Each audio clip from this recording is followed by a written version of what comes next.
Welcome to Grounded Spirits Podcast, a place where we're learning how to stay rooted while flying high. I'm your host, Laura Lynn, and we are on the very last chapter of the Emerald Tablets. I can't believe that we're actually here because we have been on this series for months now. And so stay tuned for the end because I'm going to tell you about the new series. It's so cool, and it's something that I have been hinting at now for years. So yeah, stay tuned to the end. Okay, so we are looking at the very last Emerald Tablet. This is a supplementary tablet, number 15, and I actually looked into why they're called supplementary and not just part of the normal Emerald Tablets, and I honestly couldn't really find much. So if you have an answer, please DM me at Grounded Spirits on Instagram or send me an email, groundedspirits@gmail.com, because I honestly don't know why they're called supplementary. But here we are. Tablet number 15, this one is called Secret of Secrets. So I'm really excited to jump in to this one. So I will see you after the break. And we're back. So let's get to it. It says, "Now ye assemble, my children, waiting to hear the secret of secrets, which shall give ye power to unfold the God-man. Give ye the way to eternal life. Plainly shall I speak of the unveiled mysteries. No dark sayings shall I give unto thee.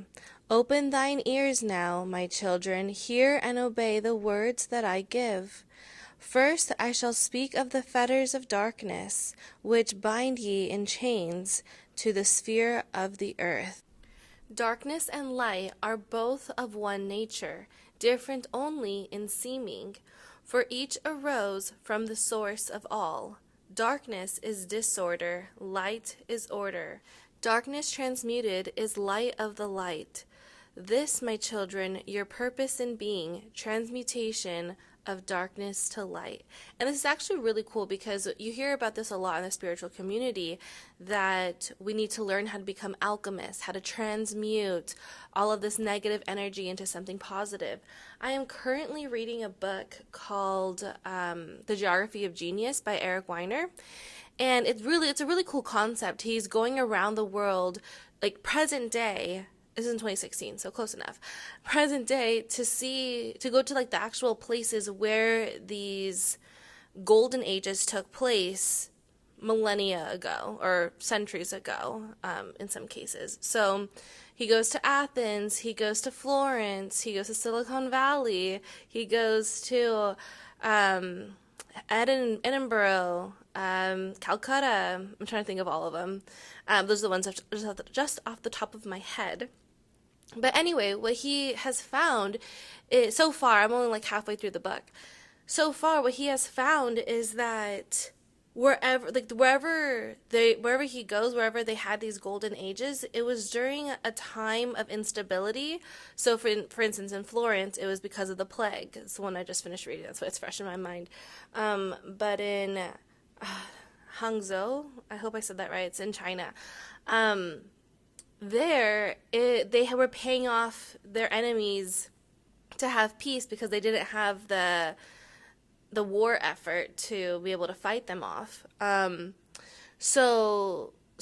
there they still had that instability of, will we run out of money? Will there not be peace? And then that's when everybody was in this flow state. Even in Athens, it was after the Persians defeated them, and so they had to rebuild, and so that's when this thing came about. And so that got me thinking about COVID, that so many people had their spiritual awakening during COVID, and I think that it was because of this instability, that in times of instability, we can't find stability in the outer world, right? So it really has to come down to your own individual self to create that stability for yourself. I hope that makes sense. But what I'm trying to say here, just to wrap it all up, is that in times, it should always be that you're only stable within yourself. But when we see things that were stable on the outside, we tend to forget to take care of the inner self. So in times of instability, when we can't have it on the outside, then that's when we have to turn to the inside.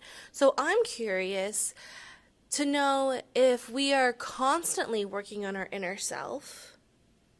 Oh, yeah, for sure. I just answered my own question. My question was, before I answered it in my own head, um, if we're constantly working on the inner self, will there be these outbursts or outcries of instability in the outer world?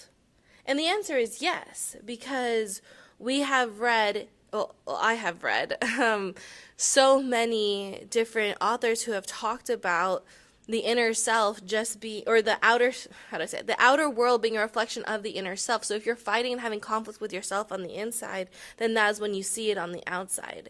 For instance, like I mentioned, I just finished reading that Florence chapter, and one of the main reasons why Florence became what it was, like with Leonardo da Vinci, Michelangelo, and a bunch of other people, was because of the plague. And before, this art was commissioned by the church, and when the church could no longer it lost its credibility because everyone turned to the church like, hey, why is everyone dying during the bubonic plague? And the church was like, I don't know, we're dying too, then it's like, hey, like, don't you have a connection with God? Like, shouldn't you be able to fix this?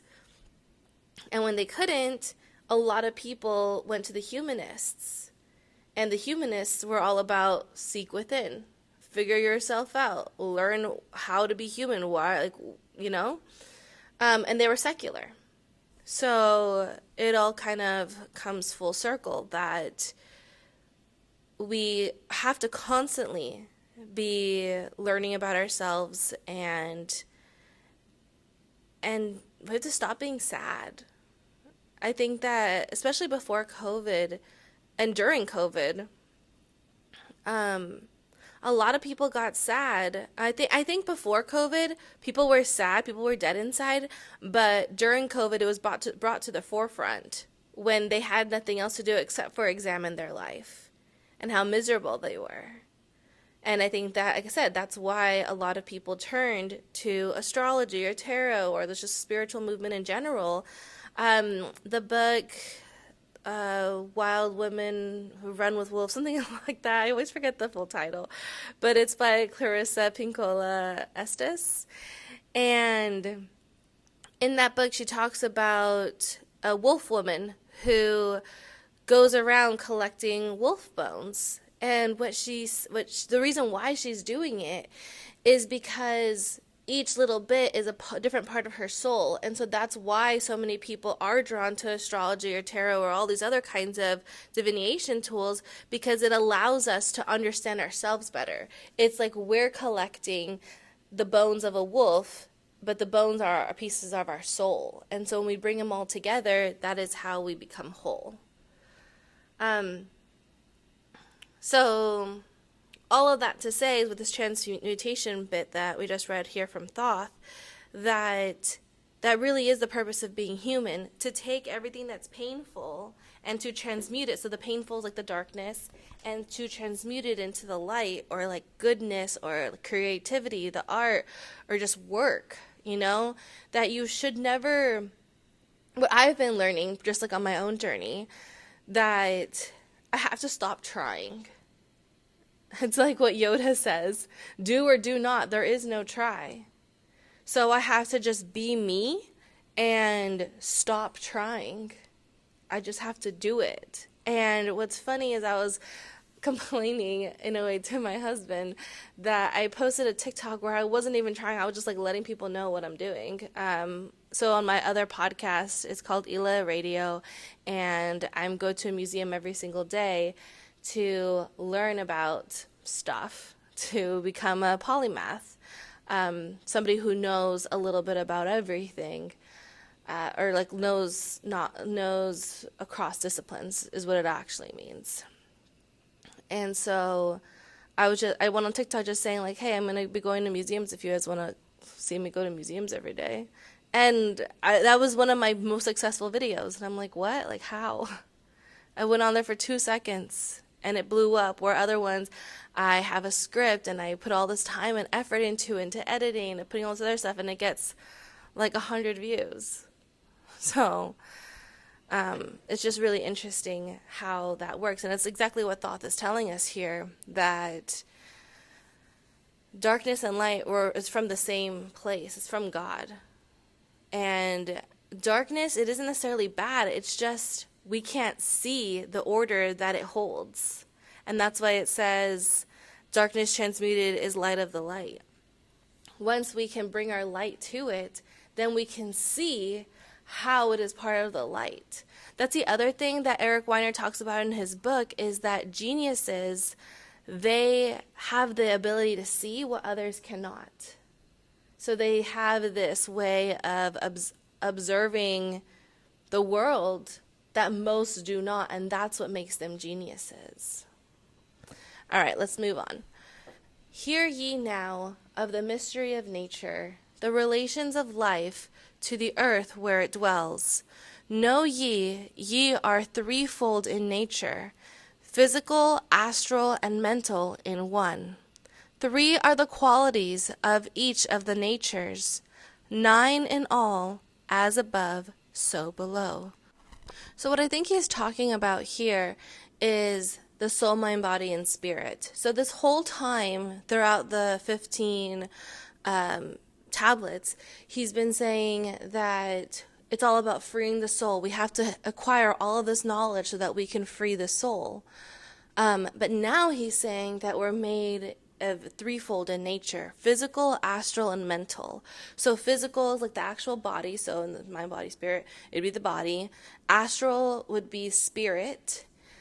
Mental is the mind, and the only one that's missing is the soul. So I think that he's talking about it here is that once the soul is free, the soul is trapped within these 3. The soul is in each one of them, which is what my research suggests as well. But the soul also has the 3 of them. So it's like that kind of a relationship where each of them has a soul, mind, body, and spirit. And so he says that these 3 are the qualities of the natures, 9 in all, as above, so below. So he's saying is that there are 9 beings, the lords that he was talking about above, and then the 9 that are below within us. And so we have 7 chakras, and so I wonder where the other 2. I know that there are multiple chakras on our body, but there's 7 main ones, but that's the only part that I don't really understand there. In the physical are these channels: the blood, which moves in vortical motion, reacting on the heart to continue its beating; magnetism, which moves through the nerve paths, carrier of energies to all cells and tissues; akasa, which flows through channels, subtle yet physical, completing the channels. So what's going on here is something that in Chinese medicine they call the qi. And so it's this energy that is moved through the body. And so that's why some do acupuncture, so to allow the body to move more. And I'm not sure if, maybe, right? If they're putting the needles into your skin, into your bloodstream, and needles are metal, they must have some kind of effect on the magnetism of the body. I don't know all the specifics, but I think that's like kind of what it's getting at here, that we need to allow the energy to move. But sometimes, especially, I've noticed that people who have bowel issues are those who hold in their emotions. And so you may be constipated because you're literally holding it in with your emotions, so then it occurs physically. So I think the same thing goes here, that if you're holding it in, then that means that you're blocking something, so the rest of the energy throughout your entire body is not going through. Each of the 3 attuned with each other, each affecting the life of the body. form they the skeletal framework through which the subtle ether flows. We went on to the next page. So I was at the bottom of page 86, and now we're on 87. So I'm going to read that part again. It says, each of the three attuned with each other, each affecting the life of the body, form they the skeletal framework through which the subtle ether flows. In their mastery lies the secret of life in the body, relinquished only by will of the adept. When his purpose in living is done. So, in a lot of early modern philosophy work, they talk about the will and understanding and how they go hand in hand. I'm thinking of Mary Astle's work specifically right now. And what she's saying is that we have free will, or like a will to live, a will for purpose, and our will is to become perfect, or as perfect as we can become, to be like God. But what I think she failed to realize is that to become quote unquote perfect, to become quote unquote like God, it means that we are becoming our true self. Because God is God's true self, that's why God is perfect. And that's why God can show up in whatever way God wants to. If you look at the God between the New Testament and the Old Testament, it's a completely different being. And I think this is why we can say that every single world religion, it's all talking about the same God. It's just a different part of that same God. It's kind of like if I went to different tables around a room, and I showed one side to this table and one side to that table and the other side of me this table, and then they all came to the middle and had a discussion of who they think I am, they would say they're completely different. They could argue about it all night. But I'm still me. I just showed different sides, or they just picked up on different sides that I didn't even mean to show. You know? Man, where did I read this? Oh, still in Eric Weiner's book. He talks about how Lorenzo de Medici, he came across this young boy who was chiseling a faun out of marble. And he was like, hey, like, you should come work at my studio. Come, I'll set you up. I'll be your patron. Turns out that little kid was Michelangelo. So what Eric Weiner says is that sometimes with genius, you just need the right chemicals in the right proportions, and then genius will flourish. And so I kind of see that here, not necessarily in the genius part, but depending on what vibes you're giving me when I come to your table, a part of me is going to come out. So if you're attacking me, then I'm going to be defensive. If you're complimenting me, then I'm going to be nice, you know? So it also depends on each of the different tables and how you react. So if we think about it with the Bible now, in the city of Sodom, they weren't doing what they were supposed to be doing in God's eyes. And so God unleashed his fury on them, or his wrath on them. So it kind of goes like that. So back to Mary Astle, what she was saying about the will and the understanding, that the more that we learn, the better that our will become, so that we can become our best selves. So when I first read it, I thought that she meant like learning like the subjects, like in the like school, you know? But maybe she was talking about the understanding of the self. Because if you understand yourself better, then you're going to know what to do in a situation. You're not going to be influenced by society. You're going to know, oh, I like oranges, so I'm going to eat an orange, and that's what God wants me to do, quote unquote.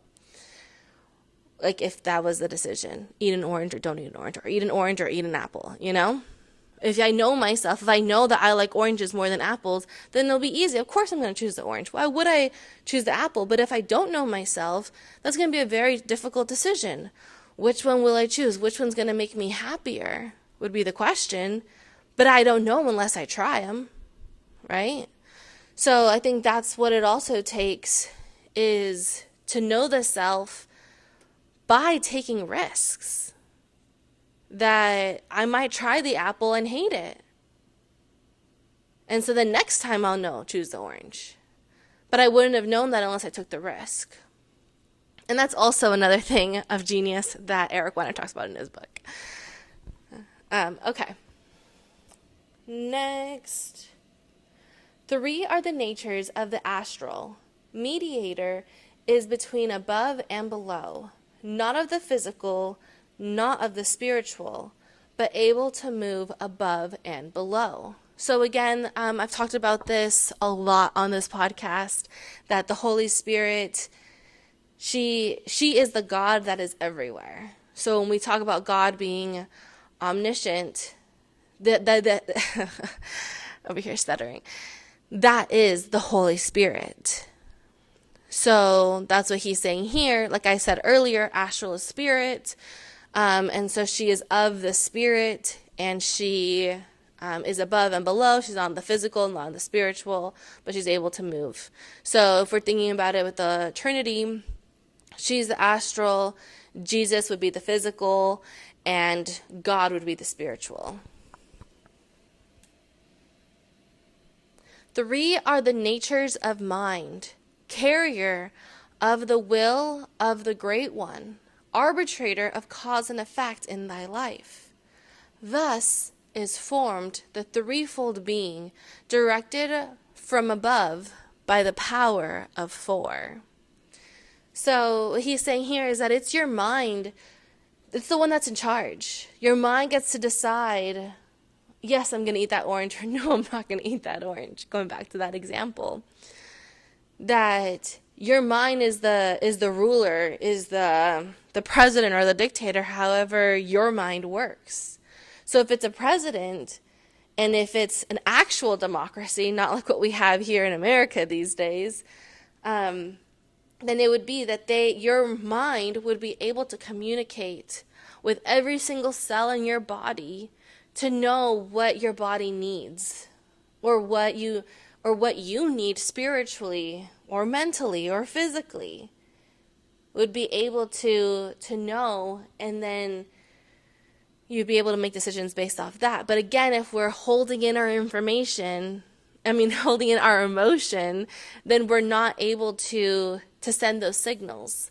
I think it was a podcast that I heard a while back, or maybe it was a TikTok. I'm not exactly sure where I heard this, but it made a lot of sense, and it really resonated with me, that when people binge eat, it's not that they want to binge eat.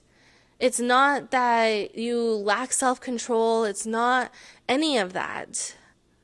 People binge eat because your stomach's sending signals like, hey, I need iron. But by the time that it comes up to you, your mind decides, yeah, right, if I tell her to eat spinach, she's not going to eat spinach. So you're going to have to eat this whole freaking chocolate cake to be able to get the nutrients that you need of iron. Because I know you're not going to do that. And this is why trust comes into play. Because if your mind will actually trust you, that if your mind, it's hard to say because they're all eyes, like, so if I just say I all the time, you're going to get really confused. But if your mind trusts you to want to eat spinach, then it's not going to tell you to eat a whole chocolate cake. It's going to tell you just, hey, eat spinach, and then you would listen. And you'd be like, yeah, for sure, I'm going to get some spinach. And so then the more that you do that, the more that your mind's going to trust you, and then it's just going to go from there.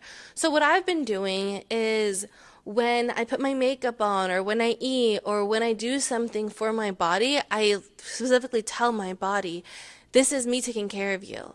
This is me doing these things for you so that you can trust me. So that, I think the other thing that happens a lot is that, specifically with me, but I think a lot of people too, that my body won't tell me what it needs because it doesn't trust that I'll actually do it. So when I tell it like, okay, I'm doing this for you so that you can trust me, so you can actually speak up. Because I think what happens, and this happens in real life too, if you are constantly telling somebody, let's say just for an example, a significant other, like, hey, can you take out the trash? Hey, can you do this? Hey, can you do that? And they don't do it. After a while, you're not going to say anything. And then they're going to get mad at you because you didn't say anything. And it'd be like, oh, why? Like, if you didn't like what I was doing, you should have said something.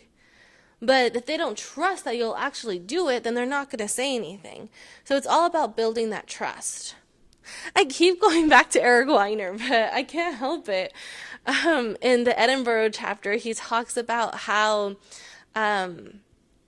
he thinks that it may be something about the upper class and lower class living in close quarters. And so having that exchange of ideas between socioeconomic statuses led to this genius golden age in Scotland. And he went to a professor and asked him about it, and he's like, no, I don't think that it was just because they were living in close quarters. I think it was the intimacy, because intimacy means that there's a shared trust between them. Because you could live, he even used the example, like people live in prisons in close quarters, but you don't see innovation or genius there, do you? I'm not sure. That's really more of a question. But I don't think so. Or I haven't heard about it if it's true. So it really has to do with that trust to be able to express yourself and express the idea.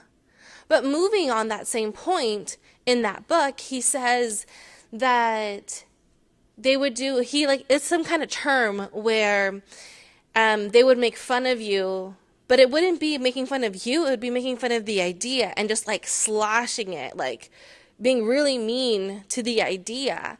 But then afterward, they would go get a beer and be like, hey, we're cool. Like, your idea sucked, but I still like you. And so that made me think about like how with the United States, we are so connected to our ideas that as if they were an expression of us, when they're not. Our thoughts are not us. So then it goes back to the whole thing of like, okay, well then who am I? So let's go back to Thoth and see if Thoth can help us answer this question. Above and beyond man's threefold nature lies the realm of the spiritual self. 4 is it in quantities, shining in each of the planes of existence, but 13 in 1, the mystical number. Based on the qualities of man are the brothers. Each shall direct the unfoldment of being. Each shall channels be of the Great One. So now it has me all sorts of confused, because originally it was saying it was threefold, right? There's 3 of them, but now it's saying that there's 4. So I'm thinking that he's talking about the soul, mind, body, and spirit. So it's 4 in its quantities. Oh, qualities, my bad. So also this reminds me of Shiva at the Norton Simon Museum. I hope I'm saying that right. I always get confused if it's Simon Norton or Norton Simon. It's in Pasadena. But anyway, so in the museum they have a lot of Indian sculptures of Shiva and how he has 4 heads. And it's supposed to represent the 4 different dimensions and the 4 dimensions of the self, so the soul, mind, body, and spirit. So it says shining each in the planes of existence, but 13 in 1. So at first I was thinking about astrology, how we have the 12, and so it would be 13 in 1. So even though, but that's the thing though, because Pisces is supposed to be that one that brings everybody else together. Pisces is supposed to be the whole. That's what's at the end of the zodiac. So then that would still just be the 12. So I don't really know. Based on the qualities of man are the brothers, each shall direct the unfoldment of being, each shall channels be of the Great One. Again, not really sure what any of that means. But I think what it is talking about is the unfoldment of oneself, so becoming their most authentic, truest self. And then the Great One, they're both capitalized, meaning that it's God, and that we need to be a channel to allow God's self to express itself. On earth, man is in bondage, bound by space and time to the earth plane. Encircling each planet, a wave of vibration binds him to his plane of unfoldment. Yet within man is the key to releasement. Within man may freedom be found. And key is capitalized. So what he's talking about here is that we have our soul inside, which is God's, it's part of God, right? So it needs to release itself, and it's the unfoldment. Life is supposed to be the unfoldment of releasing the soul, and that's how we can find this freedom. When ye have released the self from the body, so it's kind of what I was talking about before with the ideas in the Scots, we are not our thoughts, we are not our words, and we're not even our body. So what he's saying here is that when we have released the self from the body, so once our soul is actually free and can actually, going back to Mary Astle with the whole apple and orange thing, once we actually know who we are, then it doesn't matter if I go to table and people are saying different things about me. It won't matter to me. I won't get mad about it because it's true. Everything that everybody says about me is true, or else they wouldn't say it, right? And so there's a reason why they're saying it. And the funny thing is that it's only true, or it would only upset me if I don't like what they're saying, right? If I have, let's just say I have body dysmorphia, but someone says, "Oh, you look really good. You have the perfect body." Even if I don't think that that's true, I would love that compliment. Yet, if I actually do think I have the perfect body and someone says, "Oh no, but look at this little piece here, that little piece there," then that would hurt me.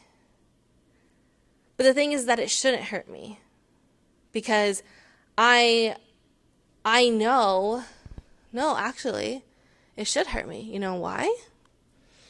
Because that means that what I was talking about earlier with our bodies, that sometimes we don't listen. So what our bodies will do, it'll send the energy for somebody else to project that onto us. So exactly what I was saying at the beginning of this with Florence, that we wouldn't have this outer turmoil or this outer instability if inside we were at peace. And so people wouldn't say mean things about me if I wouldn't have said them to myself in the first place. So they're just projecting what I think of myself. So if I want them to stop saying it, instead of fighting them, or in King Arthur, that's what we're going to talk about next week. It's not part of the series, but just like a quick episode on King Arthur really quick. Because King Arthur had a lot of great questions of how to rule, how to be just, how to have freedom. And mainly, he just wanted people to stop killing each other. If you said one mean thing to somebody, it would go instantly to, let's duel it out and kill. And Arthur's like, can't we just talk about it? And I think that still goes in line with today. You can't point at somebody, or you can't give somebody a look, because then it goes to violence. And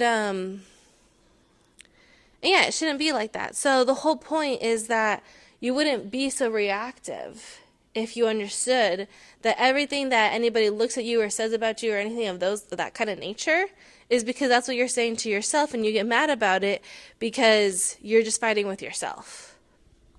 I hope that makes sense. All right. Next, it says, oh, we were still on the same stanza. So we're at the bottom of page 87, like I've told you for now 15 weeks. If you want this PDF, I'll give it to you 100% for free. Just DM me at Grounded Spirits, or send me an email at groundedspirits@gmail.com. All right, it says, when ye have released the self from the body, rise to the outermost bounds of your earth plane. Speak ye the word, Dor-i-lila. Dor-i-lila. It's actually like hyphenated. It says Dor-e-lila. So what's happening here is he's saying, like, once you're able to free your soul, and again, what this means is that you'll actually listen to your soul. You won't listen to your mind will listen to your soul. Your mind is in the driver's seat. Your mind is the ego. Your mind is all these different things. Then the soul will come up, and now the soul is in the driving seat. So if the soul's in the driving seat, it might take you down some sketch areas, and you as the mind might be saying, like, hey, like, do I trust you? Are you good? Like, want to make sure, like, I'm happy, or like have status, or like have things. But the soul is like, no, trust me. Like, I know where I'm going. I'm good. You just have to trust me. And that's the thing, is that the soul is part of God. And so that's why people say trust in God's plan or trust in God's timing. With the trust of the soul, even though it's so hard to do sometimes. But what Thoth is telling us here is that once we actually allow our souls to be in the driver's seat, then that is when we'll be able to truly fly high and fly free. And that's when he's saying to speak these words, because these words hold a vibration that when said after the soul has achieved its freedom, and also what's being soul achieving its freedom, it also means just like being your true authentic self. So being you, no matter what people are saying, what people are thinking, it doesn't matter, because you're you, and there's only one of you. And who was I? Oh, I had this great conversation. It's going to be up on YouTube soon on the Polymath's Place. So I had this great conversation with Angela, and she was saying that is how, like, we're all geniuses. It's just a matter of allowing that genius spirit to come out. Because what is a genius?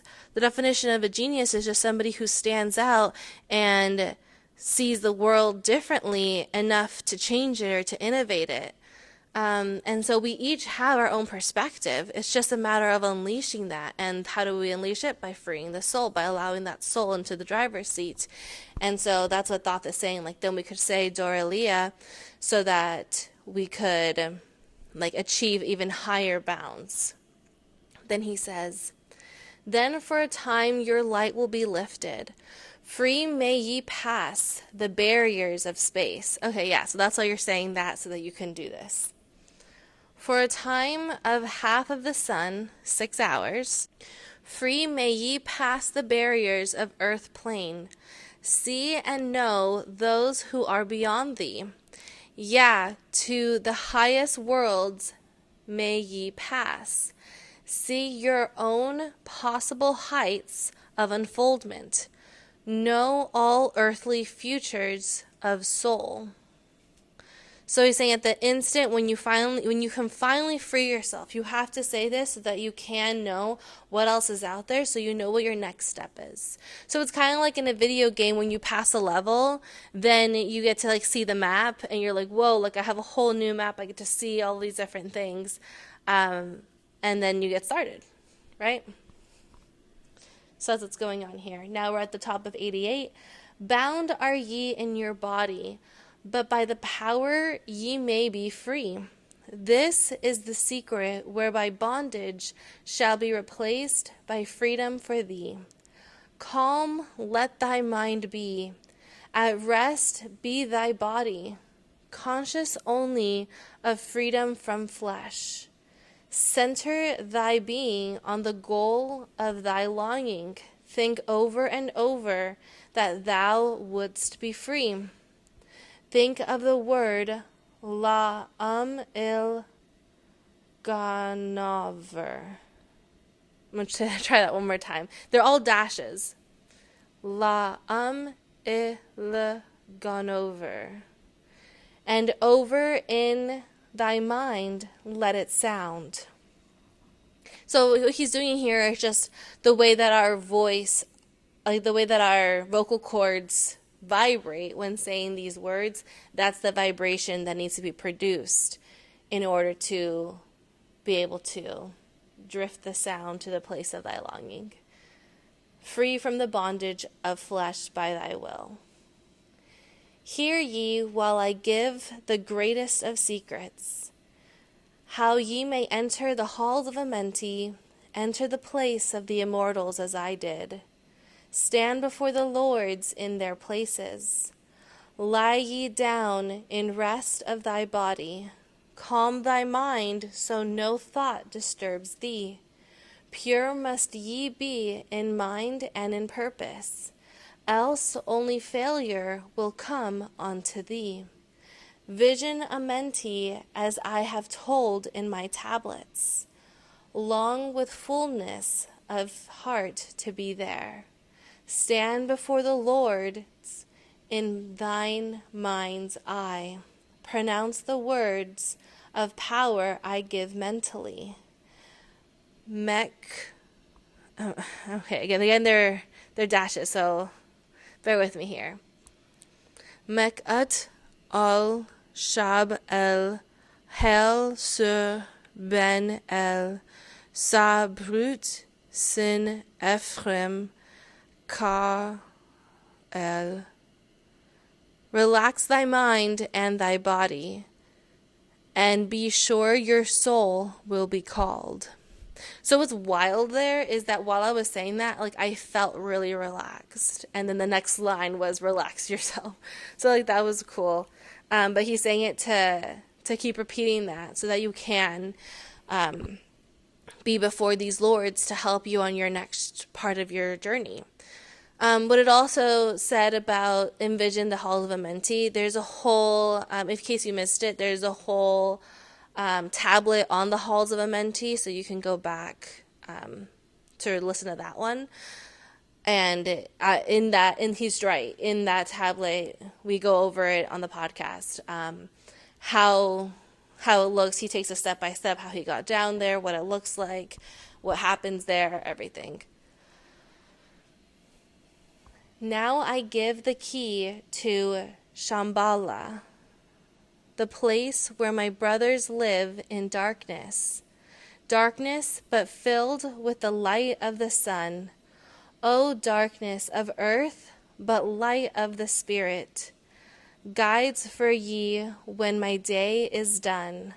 Leave thou thy body as I have thee. Pass to the barriers of the deep hidden place. Stand before the gates and their guardians. Command thy entrance by these words. I am the light. In me is no darkness. Free am I of the bondage of night. Open thou the way of the 12 and the 1. So I may pass to the realm of wisdom. When they refuse thee, as they surely will, command them to open by these words of power. I am the light. For me are no barriers. Open, I command, by the secret of secrets. Edom el Ahim Sabacht Zur Adom. If thy words have been truth of the highest, open for thee the barriers will fall. Now I leave thee, my children, down yet up to the halls shall I go. Win ye the way to me, my children, truly my brothers shall ye become. Thus finish I my writings. Keys let them be to those who come after, but only to those who seek my wisdom. For only for these am I the key and the way. And that's how it ends. So how he ends it there is that you're listening to this for a reason. That something somewhere brought you to this episode for you to listen to it, and that this knowledge is for you. That you are on this path of enlightenment. That you are on this path of creative genius. That you are on this path of unveiling who you truly are. So thank you so much for being here, and thank you for taking the journey, because everything that you've done in your whole life has led you to this point. And that sounds kind of dumb, like, oh, I just put this podcast on to listen to, right? But I do believe that everything happens for a reason. So there is a reason why you're listening to this podcast. And so, yeah, I'm just like really thankful that you're here listening to it. So I know that I said I was going to do the Book of Merlin for next week, but I tried. I got the book, I sat down, I started recording the episode, and it was just not working out. So I think that when I was reading it, I had all these grand ideas, but that was like a month ago, and now those ideas are gone. And rereading it wasn't bringing it back up. And so I'll just like briefly mention what I was going to talk about, because I talked for like 2 minutes and I'm like, how am I supposed to make this into a whole episode? But basically what happens is King Arthur, Merlin comes to King Arthur when King Arthur, he's like at his end, he's ready to die. He's like, Mordred has won and that's it. Lancelot has been excommunicated or exiled in France. Guinevere is up in a tower trying to get away from Mordred, who wants to marry her. And King Arthur's like, I'm just ready to call it quits. And that's when Merlin comes in and he's like, oh, this must be a dream. I haven't seen Merlin since I was a kid. And Merlin's like, I assure you it's not a dream. Let me turn you back into a boy. He's like, no, like that would be disrespectful to this body that I have grown into. And he's like, okay, let me just give you some energy. He's like, for sure. So he goes with him and he goes into the committee of animals who are all coming together to try to talk about how to solve this problem, that it's only the race of the humans that everybody fears. And it's true, and I hate it. When I'm walking down the street or on the sidewalk or whatever, lizards will run away from me, birds will fly away, bunnies will run away, and I'm like, guys, just stay here with me, like, I'm nice. But they don't. They're scared because of everything that humans have done. And so that's like what they're trying to figure out, and then that's when it comes out that Merlin had turned Arthur into all the different animals when he was a kid so that he could learn from nature in order to rule. But Arthur didn't understand that till in that moment. He's like, what? You're right. Why haven't I looked to nature to learn how to rule? Because Arthur, he really felt trapped being the king. He felt like he couldn't disappoint anybody and he really wanted to uphold justice. But then that would make him do things that he didn't want to do. For instance, when it came out that his wife and his best friend were lovers, he honestly didn't care. He was like, that's fine because I love both of them so much that it honestly does not bother me. So, but the thing is that the whole kingdom was like, no, we need to have justice. We need to go and burn the queen. And so he had to do it. He felt trapped. But if only he could have stood up for himself and stood up for what he believed, whether people accepted him or not, then he wouldn't have had to do that. Mordred wouldn't have come in. It wouldn't have been this whole mess that it turned into.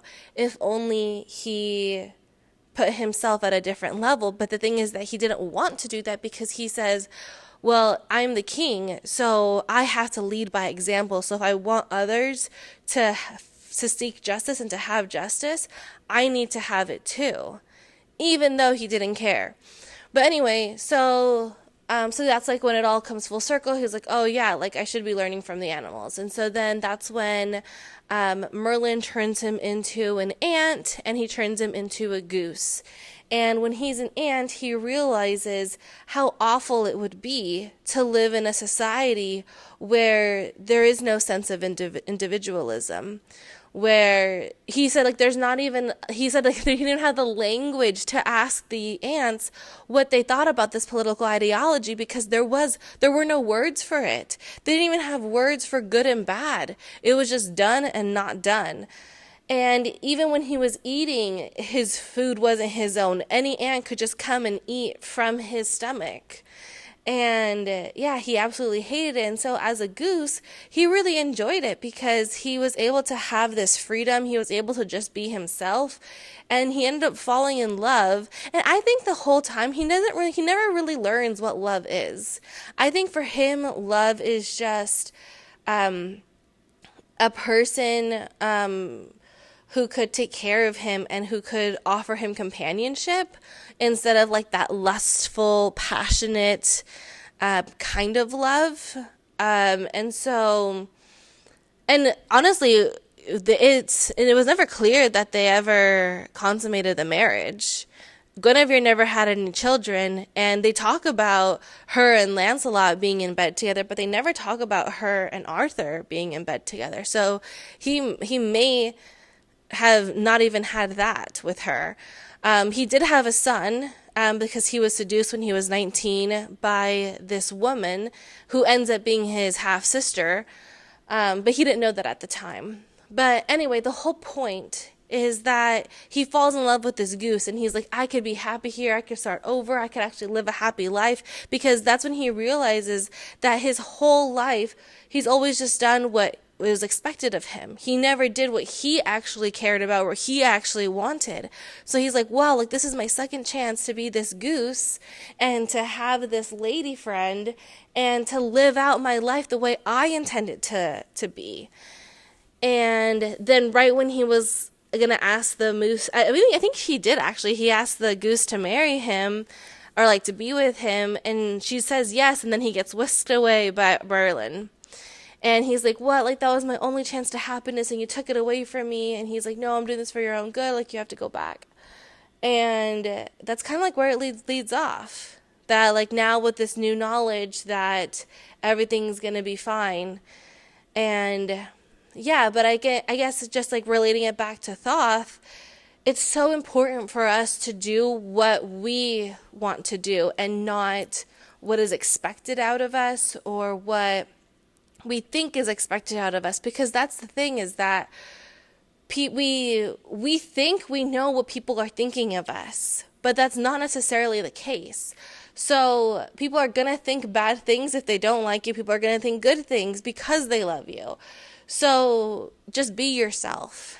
And that's a great way to wrap up these emerald tablets, because I feel like in every single one, Thoth is telling us, be yourself. You have a part in this grand cosmic scheme to be yourself, to get to the point where you are so free that you are formed in the formless. So going back to the whole point of this podcast, you have to fly so high that you form your own lane. And by forming that lane, that is how you become grounded. That is how you can stay rooted, is by doing the things that you love, the things that you enjoy, and know that it is all part of this cosmic plan set out for you. You wouldn't love the things that you love if there wasn't a purpose for it. So yeah, that's like the main takeaway here. Be yourself. And it's cool because I just saw this Instagram post that said, can you please just be your weird self? Like, we all have our weird selves that we're always trying to hide. So let's just be ourselves and be weird together, you know? So yeah, so that's what's going on there. I am now going to be telling you about what the new series is. So I have been thinking about this for a very long time, and I have some books that I was thinking about going over. But then I was thinking about, like, this is years ago, probably like 2 or 3 years ago, I said that I was going to do, actually no, I think it was like at the very beginning, when I first was doing the chakras, and then after I said I was going to go through every single planet, every single zodiac sign, every single house of the astrological wheel, and I never did. And so I'm like, maybe now is the time. So I tried doing that too. And I feel like at this point, I don't know what to hit on, and I don't know at what level to go into. So like, how deep do I go into each bit? And then I was like, okay, like it was actually so cool. I was just walking to the bathroom. I work at the library, And so I was just walking to the bathroom and this like book stood out to me, and it was called Signs by Laura Lynn, and I'm Laura Lynn, and I'm like, what? Like, that's cool. And then I look and it's like a whole section of astrology books at like the public library. I was so floored. So I ended up like grabbing all of them, and I'm like, I'm going to go through them and see which ones I can use, you know? And I grabbed this really great book. I was so excited for it. And I was specifically excited for it because it talked about the zodiac signs along with the academic subjects. So with like the arts and sciences is what it said. So I'm like, cool, like I'm not the only one who has done this. But then when I went to go read it, she was just talking about like places in the arts and in the sciences where the names of the zodiac signs have come up and showing like the links between them, which is really cool. And I'm glad that she did that. But it's not what I was looking for necessarily. And I feel like I've already talked about that ad nauseum on this podcast. So I'm like, well, what else can I say about the zodiac signs? I feel like I have talked about them sprinkled throughout all of the episodes. So I didn't really know how to just like consolidate it into one episode, because the whole point of this podcast is to investigate and learn new things and learn how to balance, and also like document my own spiritual knowledge and understanding about everything. So that's why I have decided not to go forward with the astrology series that I was planning on doing, and instead, actually, before I tell you what it is, thank you so much for staying to the end too, because I feel like I have just been explaining all the things that it's not and not telling you what it is. But I did want to mention the book. It has a really great, if you're interested in historical astrology, they also talk about astroarchaeology in here. This book is incredible for that. So it's called Signs of the Zodiac, a reference guide to historical, mythological, and cultural associations by Mary Ellen Snodgrass. And so, yeah, it's a great book for that. But now that I'm reading the title, I'm like, oh, then what was I expecting? Because she goes through every single zodiac, and I was expecting to learn more about them, as far as like the traits or the characteristics, or just like having a better understanding of each zodiac. But all she talked about was the cultural and mythological background of each zodiac. So now it makes sense. I should have just read the title. But anyway, so it gives me great pleasure to announce the new series is going to be about dreams. And I actually already have 2 dream journals already out. You can go buy them on Amazon. One is called Learn to Dream, and the other one is Dare to Dream. So the first one is teaching you how to remember your dreams, how to get all the way up to lucid awareness or lucid dreaming, and which are 2 separate things actually. And then the Dare to Dream is an actual just dream journal. I think it's a full month long dream journal, but it is like for people who want to collect actual data from their dreams. So I always say it's like a super Capricorn-y kind of book, which is funny talking about astrology, because I have Capricorn in my 12th house, and what is the 12th house known for? The subconscious or the unconscious, which is all about dreams. So yeah, I created this book, or this guided journal, for you to be able to collect data of your own dreams. So, with that said, I found another book that popped out at me at the library. It's called The Dictionary of Dreams and Their Meanings, Interpretation and Insights into the Therapeutic Nature of Our Dreams by Richard Craze. And this book it's a big book. Let's see how many pages it is, because it's pretty fat. But he doesn't have, here they go, 251 pages. But there's a bunch of pictures, which I think would be really cool to post on my Instagram so that you can like follow along. I'm also telling you the book title here now, and I'll post it on my Instagram as well, so that you could get it maybe, and we could like follow along together. That would be cool. So I'm going to tell you a little bit about the sections and then how we're going to do this. So part 1 is called All About Dreaming, Why We Dream, Dreaming Through History, the nature of dreams, the sense and substance of dreams, working with dreams.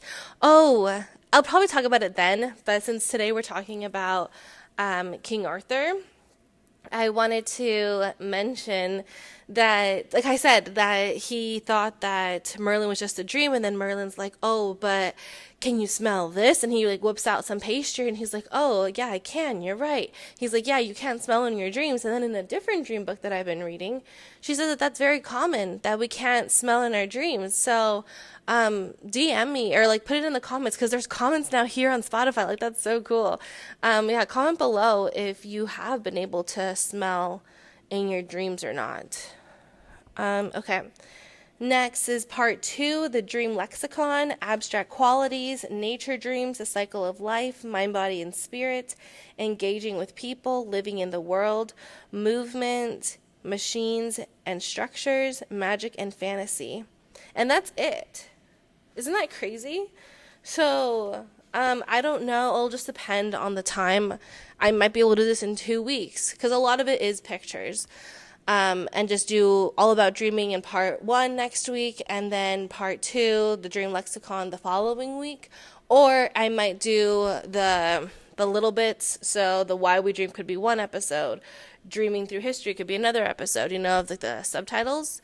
So we'll just kind of see and just see where it takes us. I just don't want it to go like way over an hour. I know some of these last ones with the Emerald Tablet went a little long, so I kind of want to avoid that. But yeah, so I'm really excited to get into dreaming, learn more about it, become more powerful in my dreams. I always talk about Carlos Castaneda's books, and in those books, he talks about Don Juan is starting to prep him to learn how to dream, and there is actually a whole book that Carlos Castaneda wrote about dreaming, which I'll probably read after this. But what he was saying is that we have to learn how to feel free in our dreams so that we can feel free in our everyday life. And what is this show about? About learning how to be free while staying grounded, staying rooted. So, yeah, this is where we're going. I hope you like it. I guess I'm going to post it on my Instagram so that you are ready for that. Alrighty then, that is all I have for you today. Thank you so much for listening, and I'll see you next time. Happy dreaming.